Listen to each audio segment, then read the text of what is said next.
પાળિયાદમાં અયોધ્યા રામ મંદિર પ્રાણ પ્રતિષ્ઠા મહોત્સવ ઉજવવામાં આવ્યો। 22 જાન્યુઆરીએ અયોધ્યા ખાતે ભગવાન શ્રી રામના નવનિર્મિત મંદિરનો પ્રાણ પ્રતિષ્ઠા મહોત્સવ ઉજવાઈ રહ્યો હતો ત્યારે પાળિયાદની પૂજ્ય શ્રી વિસામણ બાપુની જગ્યામાં વિરાજિત શ્રીરામ દરબારનો દિવ્ય શણગાર કરવામાં આવ્યો। ભવ્ય અન્નકૂટ ભરવામાં આવ્યો અને બપોરના 12 કલાકે ભગવાન શ્રી રાઘવેન્દ્ર સરકારની અને ઠાકર શ્રી વિહળાનાથની મહાઆરતી કરવામાં આવી, જેમ પૂજ્ય શ્રી ગાયત્રીબા, પૂજ્ય શ્રી દિયાબા અને બાલઠાકર શ્રી પૃથ્વીરાજ બાપુ હાજર રહ્યા હતા।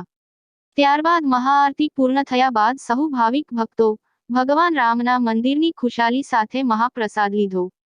સાથોસાથ 108 ગામમાં પક્ષીઓને ચણ, ગાયોને લીલો ચારો, કીડીઓને કીડિયારું અને કૂતરાઓને રોટલા આપવામાં આવ્યા।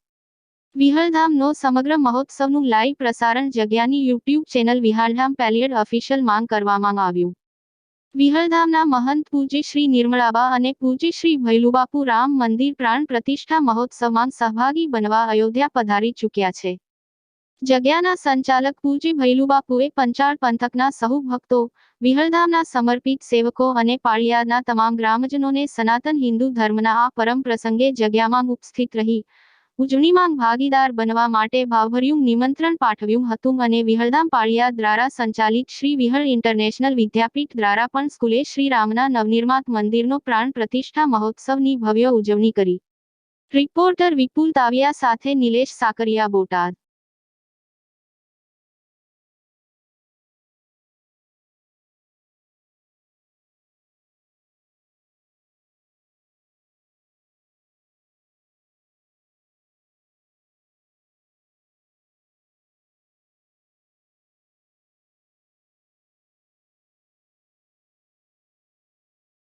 आज आयोजन उजवणी हिसाबे आज આપણે જગ્યા આપણે મેન દરવાજેથી તે જગ્યા લગીને દર્શન કરવા માટે માણસો આવ્યા છે, એ બાબતે તમે શું કહેવા માંગો છો?